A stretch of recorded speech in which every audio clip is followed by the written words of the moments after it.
Good morning, Mars. My name is Cement Sol. These are tire flags, and today we will be learning how to make them. For my own flags, I have used these tires. These are the size of regular Hot Wheels ones, nothing fancy.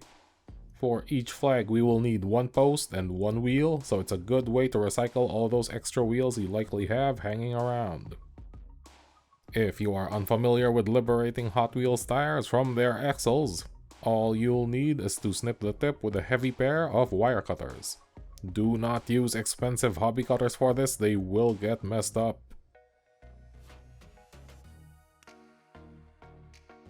Once you have gathered a sufficient amount of wheels and posts, you can set to orienting them. I keep the hubcap on the top side just so it looks cooler. Once everything is the right way up, we can start super gluing things down.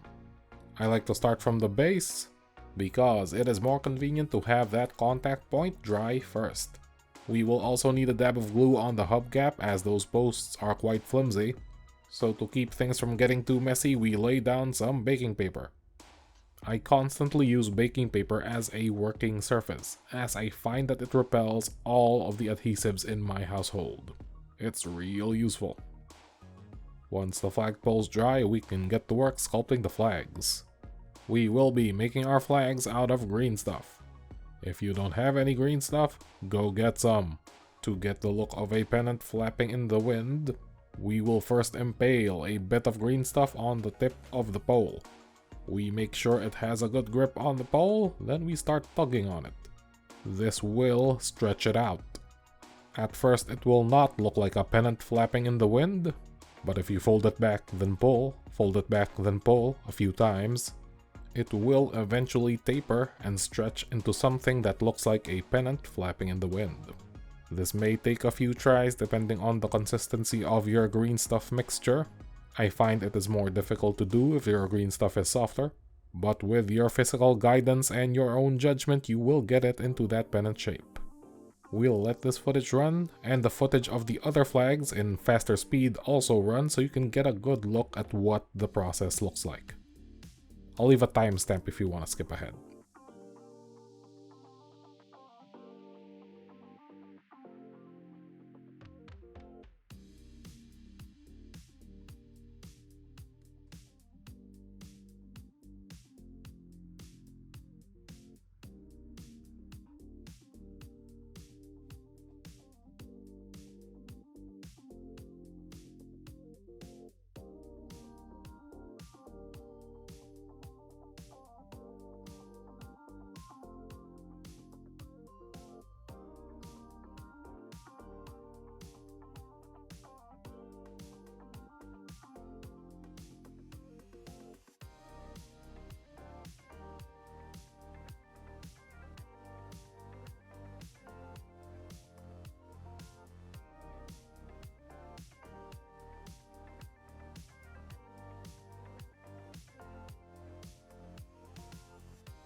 Once happy with your sculpting, you can leave your green stuff to dry.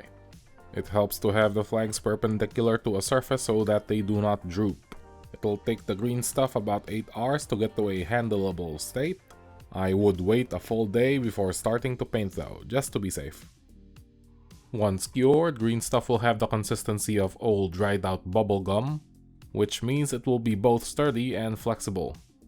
At this stage, your flags might come off. If they do, just super glue them back on. Now we're gonna get these primed and painted.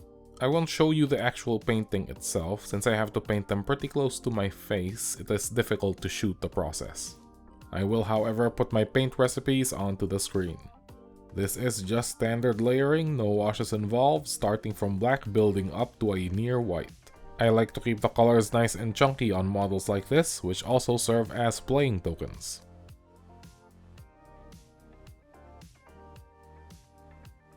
Painting the tires is something we can have a look at though, because it just involves some dry brushing. This is my standard dry brushing recipe for tires, starting with a gray going up to a lighter tan. I use a variety of makeup brushes for my dry brushing. This is one of the smallest ones in the set. I use GW's Terminatus Stone for the tan, Their dry brush range of paints are quite good. I've also painted the hubcap gunmetal. No wash for that, I think the silver by itself does the trick. And with the dry brushing done, that is the flags finished. This is a nice short project and you can get a lot of use out of these props. I have loaded my ones up with blue tack down the bottom of the post. This lets them connect to whatever I would like. They also fit well onto cars, so if you would like pennants on your cars, you can also apply this technique. And that is about us. Don't forget to thumbs up if you like this video, don't forget to ring that bell if you want to see more. I am Cement Sol, and this has been another Gaslands video. Until next time.